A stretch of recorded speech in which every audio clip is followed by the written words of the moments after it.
I always look at like commitment. It's the number one core value for any relationship, right? So whether it's to be a business partner or your wife, she may have all kinds of strengths. I may have all kinds of weaknesses. We may complement each other. But if we're committed to one another, we will never leave. And I think that's what I see in businesses. Why do people fail? Why do businesses fail?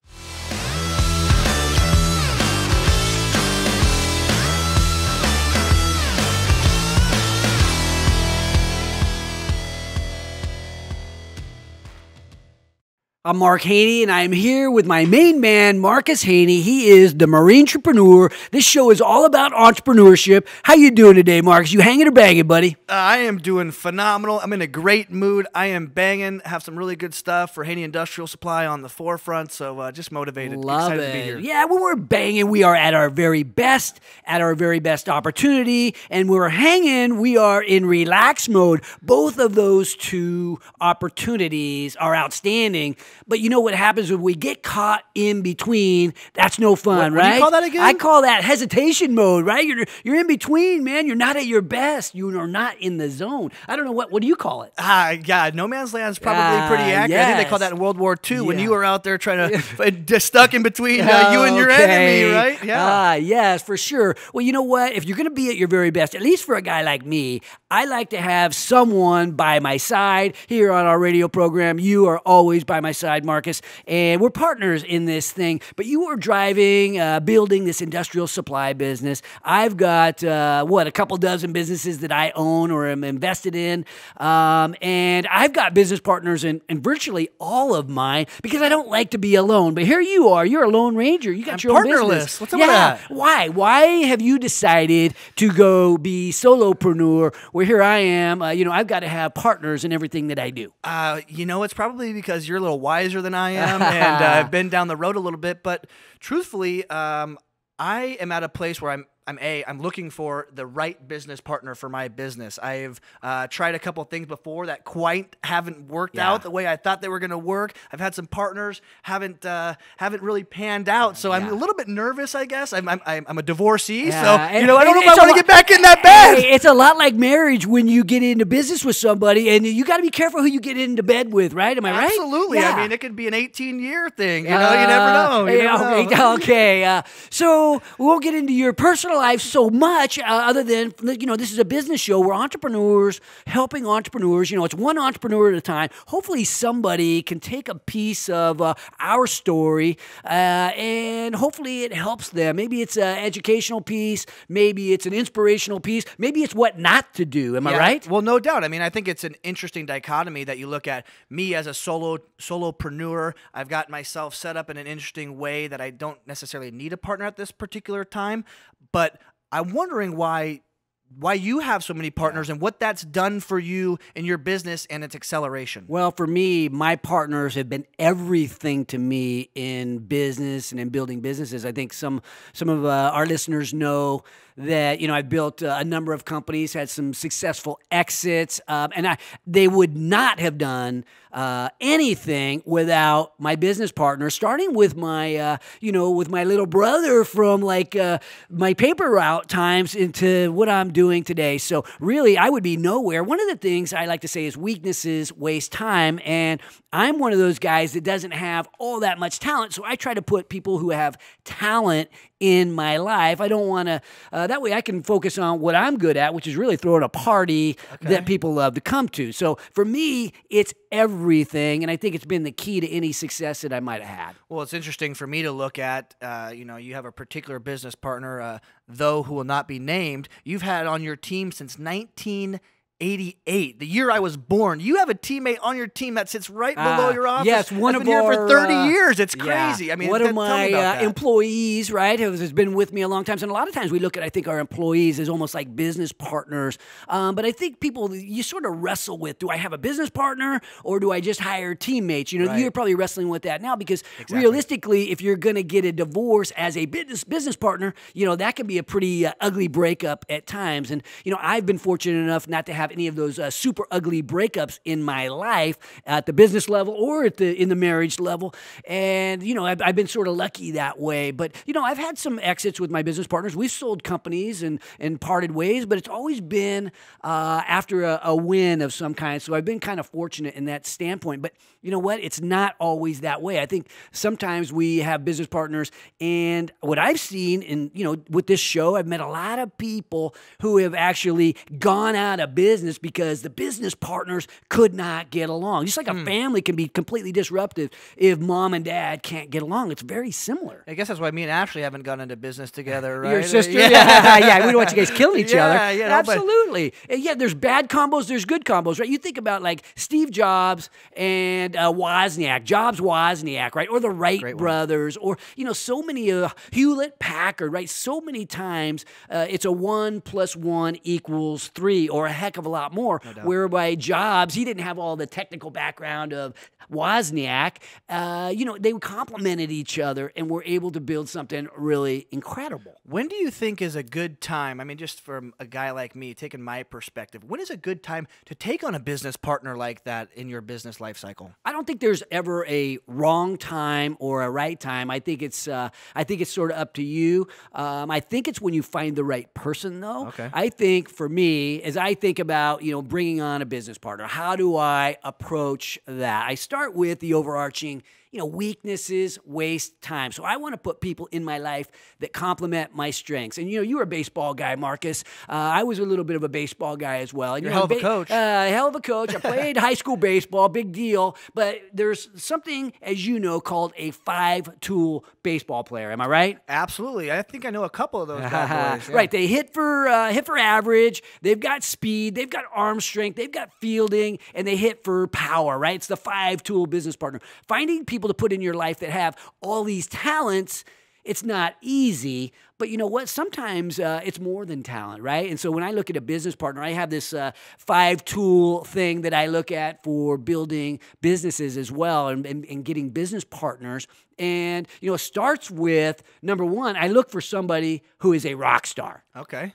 What does that mean? So you say a rock star. I mean, I'm looking at, is that Bon Jovi? And they can play an instrument? What do you think? Every entrepreneur is a little bit different. If I'm looking for an entrepreneurial partner, I want somebody in my life that can make the molecules move. If you think about the lead singer of a rock band, right? It may be a little country, they may be a little bit rock and roll, but they all have one thing in common. They make you want to get up and move around a little bit. And not everybody has that. So if I'm, I've got all these partners, and when I initially meet somebody, I sort of see whether I like them or not, right? Can they motivate me? Because at this stage of my life, Marcus, here I am, I'm on the back half, I'm on the back 9 right now. It's got to be fun, right? And I think even for a guy like you got to make it fun. You want somebody who can not only make the molecules move out there with the customers and suppliers and employees and that kind of thing, but you want somebody who can inspire you. So I would say, the first thing I look at is rock star potential, right? And second thing I look at is the hunger level, right? I like to be in business with somebody who's hungry. How can you decipher whether they're hungry or not on a day one or an interview? Because you talk about a business partner or a long-term employee being sort of a marriage. It's like, okay, hey, you date for a while before you get that. But if you're looking to bring on some stud to change the trajectory of your business, isn't it a little challenging to pinpoint their skill set and how long they're going to be able to support you or be that rock star business partner you're looking for? The hunger level is really tough to measure in an interview or a meeting. You go out and you meet somebody at a networking event. It's tough to really see how hungry they are. But you ever seen a dog that loves to fetch, Marcus, right? You got the tennis ball out there and you're throwing it and they'll go get it and they come back, do it again, over and over and over. And after a half hour or so, your arm's getting tired, there's saliva all over the ball, and you're like, oh, God, I want to partner up with dogs like that, right? Gotcha. People that just will go over and over and over again. And you know what? I don't think you can discover that from just petting a dog, right? You have to know that dog. You have to have seen that happen. The audio doesn't always match the video in many cases. So if I interview somebody or I meet somebody and they're talking a good game, that doesn't mean that they're going to work their butt off and go over and over and over again. But I think you can do that over time as you know people, and as you references are huge, right? Getting to know people who know your work habits and ethics and things like that. Those can be discovered over time. Yeah, so it sounds like to me, for those entrepreneurs out there listening to the show, that maybe growing a business partner from within might be a good strategy of finding or sifting through the right talent level to bring on to say, oh, hey, that guy's kicking rear end. We should bring him on as a partner to maybe give him some more incentive type thing to be more dove into the business and not leaving at 5 o'clock, yabba dabba doo. Yeah, the Flintstone founder, not my favorite, but yeah, absolutely. So track record is huge. Knowing that track record, feeling confident in that track record. The other thing I look at, Rockstar, one tool, Hungry, second tool, third tool I look for is really the self-awareness factor, right? Oh, yeah. So if you meet somebody, there's some people you meet, Marcus, I don't know if you've ever seen this. They talk all about themselves and they go on and on and on, and you're sort of waiting for them to it's like pull a string and they talk forever. You know those kind of people? Yes. I'm that way once in a while, and that's okay, but some people, they're just not self-aware. Right? They don't know who they're talking to, when they're talking, when it's the right time to be open-minded, right, when it's the right time to be listening, and when it's the right time to share your point of view. So I like to know people who, or I like to partner with people who have that kind of self-awareness, right? They're open-minded, but they know what they're good at, and they're humble enough to know what they're not so good at. Yeah, okay, and then surround yourself with those people that are good at the stuff that you're not so good at, right? I mean, absolutely makes perfect sense, right? Yeah, right? But those things are just like self-awareness is huge. I think the self-awareness is one of the big keys to any success, whether it be a business partner or even just for yourself. Well, how do you go about doing that, right? Because a lot of times it's tough to look in the mirror, right? You look at your business acumen, you look at where you are in your business model, and where your trajectory is. Sometimes it's a little scary to look into that mirror and assess yourself. What do you have any maybe steps that might take place for an entrepreneur looking to self-assess their skill set and maybe do a little bit of soul searching? Well, I think the one thing you might think about, or I might think about, is maybe my big win stories. Right after selling my companies, I did did a self-check. What have I been good at in my life? What were my big win stories? I had a little bit of success in small business, had a little bit of success in coaching football and baseball. So I knew that I could do. I had one guy holding down the team at times, but normally I was pretty good at getting a good team together. But I think you have to do a self-check. But I think the other thing that you can do, Marcus, is take people who you respect. Talk to those people who know you well enough to be honest with you, or know you well enough to be accurate in their assessment, and you know them well enough to know that they're going to be honest with you, and really ask them, what do you think? What are my strengths? What are my weaknesses? What would you suggest I'm good at? What do you see in me that I might not see in myself? And let them rip. Let them have it. Interesting. Yeah. So that's number 3. I think the fourth piece that we looked at is commitment level. How much people will go to war for you, right? It's like they talk about take a bullet for you. You know what that's about in the Marines. That's an interesting one. You go through battle with somebody in the Marines. You know which one of those ones have your back. Am I right? Well, absolutely, right? I mean, it's bred in the culture, right? A little bit. So you talk about the culture of the first war. You have a culture of the Marine Corps of having somebody else's back. You are instilled into a situation where the cream rises to the top a little bit because it's forced. Yeah. And I think that it's harder to find in a business setting where you're looking for the person who is committed, because they're got a good mouthpiece, or maybe they're a good salesman and they do their stuff, but yet again, they're the person who shows up on time and leaves right on time, and they're not putting in that extra effort that the entrepreneur is, the 24/7 or whatever the case may be. 24/7, 365, right? Yeah, so some people really will give everything they have to a cause, and sometimes, I always look at like commitment. It's the #1 core value for any relationship, right? So whether it's to be a business partner or your wife, she may have all kinds of strengths, I may have all kinds of weaknesses, we may complement each other, but if we're committed to one another, we will never leave. And I think that's what I see in businesses. Why do people fail? Why do businesses fail? It's because they quit. They quit on their commitment.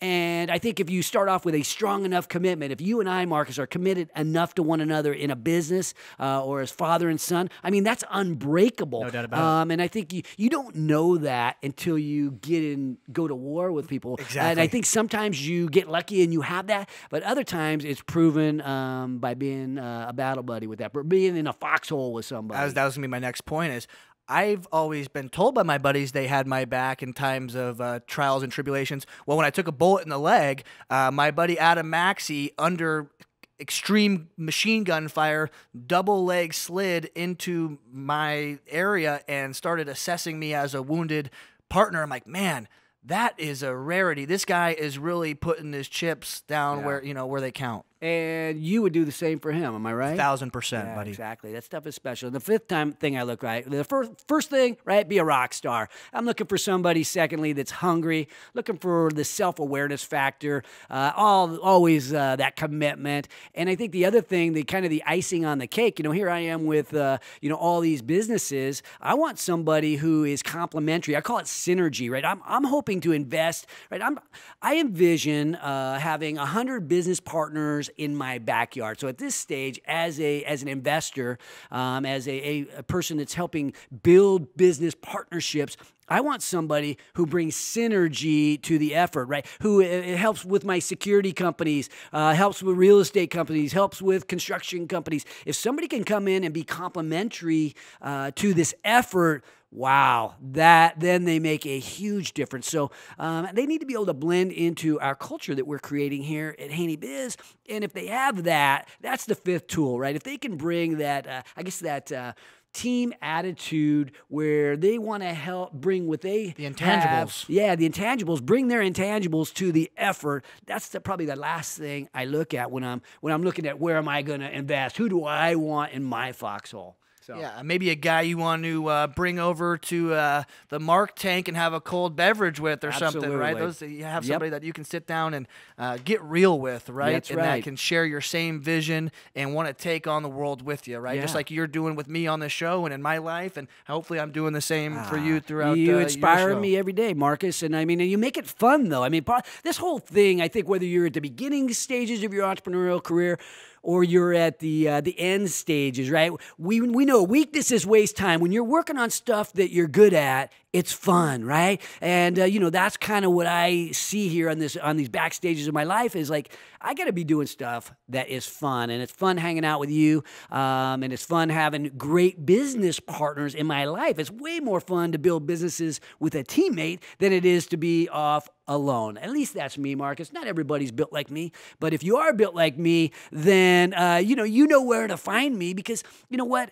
I am one of those guys that I hope I bring a couple of those tools to the effort, right? If you're out there and you're thinking about building your business, I'm thinking I'm one of those guys that brings a few of those tools. I bring a little bit of financial resources. I bring a little bit of experience. I build a little bit of team effort, and hopefully I can help some people in my life build some businesses and really change the trajectory of their career. You know that I have this dream of the 100 millionaires. Maybe there'll be a billionaire. You in there stepped it up. I love it. Let's go to that. Let's go with that. 100 millionaire business partners in my backyard right now. I'm invested into a couple of dozen. Some are millionaires.